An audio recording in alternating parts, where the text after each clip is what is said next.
আসসালামু আলাইকুম প্রিয় দর্শক। আজকে অনেকদিন পর পাকিস্তানের ওডিআই ম্যাচ এবং বাবর এবং মোহাম্মদ রিজওয়ান তারা লাস্ট ওডিআই ম্যাচ খেলেছে এপ্রিল 2025-এ। আজকে 125 দিন পরে রিজওয়ান এবং বাবর পাকিস্তানের হয়ে খেলতে নামবে। তো অনেক দিন ধরে টেস্ট ক্রিকেট চলতেছিল, এখন আমাদের হোয়াইট বল ফরম্যাট, আমাদের এই হোয়াইট বল ফরম্যাটের খেলা আজকে শুরু হতে যাচ্ছে। এবং বাবরের ফ্যান যারা, পাকিস্তান ক্রিকেট ফ্যান যারা, তাদের জন্য আজকে একটা বিগ ডে, কারণ আজকে রাত 12টায় একটা অকওয়ার্ড টাইমে খেলাটা শুরু হবে এবং শেষ হতে হতে অলমোস্ট ফজরের নামাজ। তো আজকের ম্যাচে বাবরের কাছে কি এক্সপেক্ট করতে পারি আমরা, সেটা নিয়ে আসিফ আমাদের সাথে কিছু কথা বলবেন। আজকের পাকিস্তান ওয়েস্ট ইন্ডিজের প্রথম যে ওডিআই ম্যাচটা, এটা কিন্তু দেখতে হবে ব্রায়ান লারা স্টেডিয়াম, ট্রিনিডাড। এই মাঠে এই মাঠে কিন্তু এভারেজ স্কোর খুব একটা কিন্তু বেশি না, বিলো 300, বিলো 300, 280 270 যদি করে একটা টিম, তাহলে হয়তোবা এটা একটা ভালো চান্স থাকবে। তো ওই হিসাবে বাবরের অনেকদিন পর যেহেতু টিমের মধ্যে আসে, তার উপরে একটা প্রেশার ক্রিয়েট হবে আজকে বাবরের যে ফ্যান, এই যে পাকিস্তানের যে একটা পুরো পাকিস্তান এবং ওয়ার্ল্ড ওয়াইড বাবরের যে একটা ফ্যান বেজ আছে, সবাই কিন্তু এই আশাতেই থাকবে বাবরের একটা ভালো ইনিংসের জন্য। এইটা কিন্তু বাবরও জানে, এটা পাকিস্তান টিমও জানে, এটা কিন্তু তার উপরে একটা অন্যরকম একটা প্রেশার ক্রিয়েট হবে তার উপর। তারপরও আমরা তো চাই বাবর সেঞ্চুরি করুক, তো কিন্তু বাবর যদি আজকে 50+ স্কোরও করে, এটা বাবরের একটা বলা যেতে পারে একটা ভালো কামব্যাক হবে আর কি অনেকদিন পরে। আচ্ছা, এখানে বাবরকে নিয়ে যখন কথা হয়, বিষয়টা হচ্ছে বাবরকে অনেক আর্লি স্টেজে ক্রিকেটের অনেক গ্রেট ক্রিকেটার যারা লেজেন্ড অফ দ্য গেম, তারা কিন্তু বাবরকে অলমোস্ট বিরাট কোহলি এবং জো রুট, কেন উইলিয়ামসনদের সাথে তুলনা করেছে। আর এটার মেইন রিজন হচ্ছে বাবর যখন 2015 সালে তার ওডিআই ডেবু হয় এগেনস্ট জিম্বাবুয়ে, তারপর থেকে সে কিন্তু ছিল সুপার কনসিস্টেন্ট এবং অলমোস্ট ইন্টারন্যাশনাল ক্রিকেটের শুরুর দিকে সে কিন্তু তার ওডিআই এভারেজ 60+ ছিল এবং তার স্টিল ওডিআই এভারেজ কিন্তু 55.17। 131 ম্যাচে তার রান 6235, এভারেজ 55+ এবং 19টা 100, which is unbelievable as a ODI cricketer. মানুষের একটা ড্রিম থাকে, কিন্তু প্রবলেম হচ্ছে last couple of years, in fact last 3-4 years ধরে বাবরের কিন্তু সেই আগের ফর্মটা যেটা 2020 সাল পর্যন্ত ছিল, সেটা কিন্তু আমরা দেখতে পাচ্ছি না। এটার কি রিজন হতে পারে, তোর কাছে কি মনে হয়? আসলে বাবরের ফর্ম খারাপ, কতটুকু খারাপ বিষয়টা আমি বলতে পারবো না, কিন্তু বিষয়টা হলো বাবরকে আমরা যেই উচ্চতায় বাবরকে আমরা তুলনা করি, যাদের সাথে বাবরকে আমরা তুলনা করি, ওদের সাথে তুলনা করার কারণে বাবরের ফর্মটা আজকে আমাদেরকে ডাউন মনে হচ্ছে। বাবরের এভারেজ কিন্তু 55, এটা অ্যাজ এ ন্যাচারাল যদি আপনি একটা ব্যাটসম্যানের হিসাব করা যায়, এটা কিন্তু যথেষ্ট ভালো। কিন্তু বাবরকে আমরা তুলনা করি কার সাথে? বিরাট কোহলির সাথে, স্টিভ স্মিথের সাথে, জো রুটের সাথে। তো এদের সাথে তুলনা করার কারণে হচ্ছে কি, আমরা প্রতি 2-3-4 ইনিংসের মধ্যে একটা করে সেঞ্চুরি আমরা চাই, যেটা বাবর এখন হয়তো বা, এটা প্রত্যেকটা প্লেয়ারের লাইফে একটা ক্রিটিক্যাল সিচুয়েশন যায়। কিছুদিন আগে বিরাট কোহলিরও 3-4 বছর খুব খারাপ গেছিলো, আর স্টিভ স্মিথ, কেন উইলিয়ামসন, এদের ভালো খারাপ গেলেও আমরা অতটা কিন্তু খেয়াল করি না, কারণ আমাদের এই এশিয়া মহাদেশে না ওই বিরাট কোহলি বাবর আজমের ফ্যান বেশি, এদেরকেই মানুষ বেশি ফলো করে। কেন উইলিয়ামসন 3টা ম্যাচে যদি ডাকু মারে, কোনো আমরা কিন্তু এই বিষয়ে আমাদের কোনো হিসাব কিতাব, মানে আমাদের মাথা ব্যথা থাকে না। হ্যাঁ, কিন্তু বাবর যদি 2টা পরপর টানা ডাক মারে, এইটা নিয়ে কিন্তু অনেক প্রশ্ন উঠে যায়। তো এই জন্য বাবর থেকে আমরা যে এক্সপেকটেশনটা অনেক বেশি করে ফেলছি। ওর বয়স কম, কিন্তু এক্সপেকটেশনটা অনেক বেশি। ও আর্লি স্টেজে ক্যাপ্টেন্সি দেওয়া হয়েছে, ও দিতে পারছে না, এই জন্য আমরা ভাবতেছি যে ওর ফর্ম খারাপ। কিন্তু ও এভারেজ কিন্তু মোটামুটি পাকিস্তানে যতগুলো ব্যাটসম্যান আছে হিসাব করলে ও এখনও মোটামুটি ওদের চেয়ে বেশি রান করতেছে। আচ্ছা, এখানে আমার কাছে একটা বিষয় যেটা মনে হয় যে পাকিস্তান কিন্তু compare to England, Australia, India, তাদের তুলনায় অনেক কম টেস্ট ম্যাচ খেলে।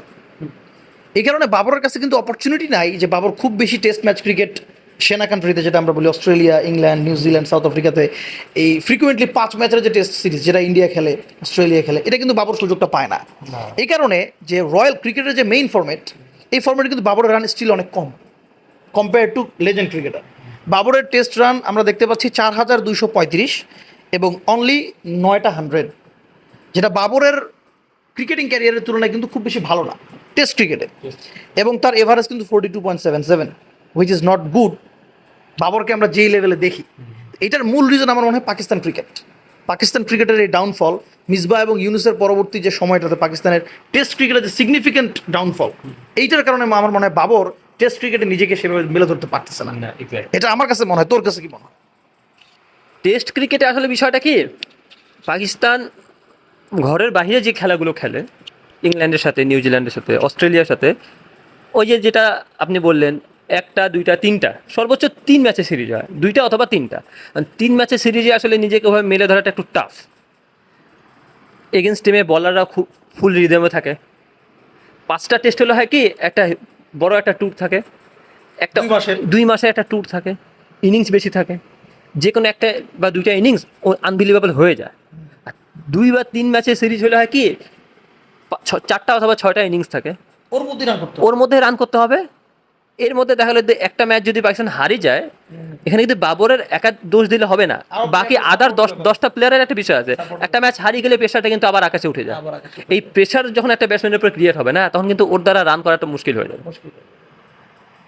আচ্ছা, আমার কাছে লাস্ট যে প্রশ্নটা সেটা হচ্ছে বাবর আজমের এই লঙ্গার ফরম্যাটে ভালো না করার আরেকটা রিজন আমার কাছে যেটা মনে হয়, পাকিস্তান খুব বেশি টি-20 ম্যাচ খেলে, যেটা একটা বিগ টিম পাকিস্তানের মতো টিমের কিন্তু টেস্ট ম্যাচ এবং ওডিআই ম্যাচ বেশি খেলা উচিত।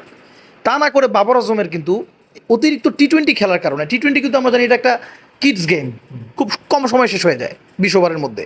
তো ফ্রিকুয়েন্টলি টি-20 ম্যাচ খেললে হয় কি, টেস্ট ম্যাচ এবং ওডিআই ম্যাচ খেলার কিন্তু টেম্পারমেন্টটা চলে যায়। যেটা আমরা দেখছি বিরাট কোহলির ক্ষেত্রে, বিরাট কোহলি কিন্তু লাস্ট 5 বছরে 2020 থেকে 25 সালে তার কিন্তু টেস্ট এভারেজ 20+, অনলি 20। এই জন্য তার ক্যারিয়ার শেষে তার ও টেস্ট যে আমরা এভারেজ দেখি 46 পয়েন্ট সামথিং, যেটা কিন্তু আগে 50+ ছিল। তো এটা কিন্তু আমার কাছে মানে পাকিস্তানের অতিরিক্ত টি-20 খেলার কারণে এটা পিসিবির ব্যর্থতা, যে তারা বাবর আজমের মতো ক্রিকেটারের টেস্ট এবং ওডিআই ক্যারিয়ারটা কিন্তু অলমোস্ট ডিস্ট্রয় করে দিচ্ছে। এটা আমার কাছে মনে হয়। তোর কাছে কি মনে হয়? না, এই কথাটা অবশ্যই যুক্তিযুক্ত কথা। Steve Smith, Kane Williamson, Joe Root, এরা কিন্তু টি-20 ফর্মেটে খুব একটা খেলে না। এরা টি-20 থেকে অনেক দূরে। এরা সারা বছরে 10টা থেকে 12টা টি-20 খেলে কিনা আমার সন্দেহ। আর বিরাট কোহলি আর বাবর আজম এরা কনসিস্টেন্টলি টি-20 খেলতেছে। ইভেন বাবর আজম তো ক্যাপ্টেন ছিল কিছুদিন আগে, সে জিম্বাবুয়ের সাথেও খেলে, নাম্বার 1 ছিল অনেকদিন, নেপালের সাথেও টি-20 খেলে, নেদারল্যান্ডের সাথেও টি-20 খেলে। প্রত্যেকটা দলের সাথে টি-20 খেলতে গেছে, তার টেস্টে যে একটা টেম্পারমেন্ট, এইটা বাবর আজম হারায় ফেলছে। টি-20 বেশি খেলা এটা টেস্ট ক্রিকেটের জন্য অবশ্যই এটা হ্যাম্পার করে, এটা একটা বিষয়। কারণ বিরাট কোহলি যে টেস্ট ক্রিকেটে একটা গোল্ডেন একটা ইরা ছিল, ওটা কিন্তু যখন বিরাট কোহলি টি-20তে কনসিস্টেন্টলি দেখালো যে টি-20-র উপরেই আছে, এটা কিন্তু বিরাট কোহলির ক্যারিয়ারেও একটা এটা ডিস্ট্রয় করতে একটা অবদান রাখছে। তো এই জন্য বাবর আজমের বিষয়টা ওরকমই দাঁড়িয়েছে। বাবর আজমের না, মানে একটা ইন্ডিয়ান টিমে যদি আদার্স প্লেয়ারের তুলনা করা হয়, ইন্ডিয়ান ক্রিকেট টিমটা তুলনা করা হয়, ইন্ডিয়ান টিমে একটা প্লেয়ার যদি রান করে, এটা আসলে অবাক হওয়ার কিছু না। ওই টিমের যে একটা পরিবেশ, ওই টিমের যে একটা সাপোর্ট, মানে একজন না পারলে কেউ না কেউ দ্বারা একটা খেলাটাকে অ্যাঙ্কার ইনিংস খেলিতে ঘুরাই দিচ্ছে বিষয়টা। কিন্তু পাকিস্তানের ক্ষেত্রে বিষয়টা হয় না। পাকিস্তানের ক্ষেত্রে ওই বাবার অথবা রিজওয়ান, এই 2-1 জনের মধ্যে যদি খেলে তো পাকিস্তান ম্যাচ জিতবে, আর এরা যদি কোলাপস করে পাকিস্তান ম্যাচ হারবে, হারার পর সম্পূর্ণ দোষটা এদের উপর আসে। মানে প্রেশারটা একটু বেশি পাকিস্তান টিমে। তো থ্যাংক ইউ ভেরি মাচ, এটা আমাদের আজকের আলোচনা ছিল। তো আজকে রাত 12টায় খুবই অকওয়ার্ড টাইমিং বাংলাদেশি টাইমে ফার্স্ট ওডিআই হতে যাচ্ছে Pakistan versus West Indies. Let's see. Thank you very much.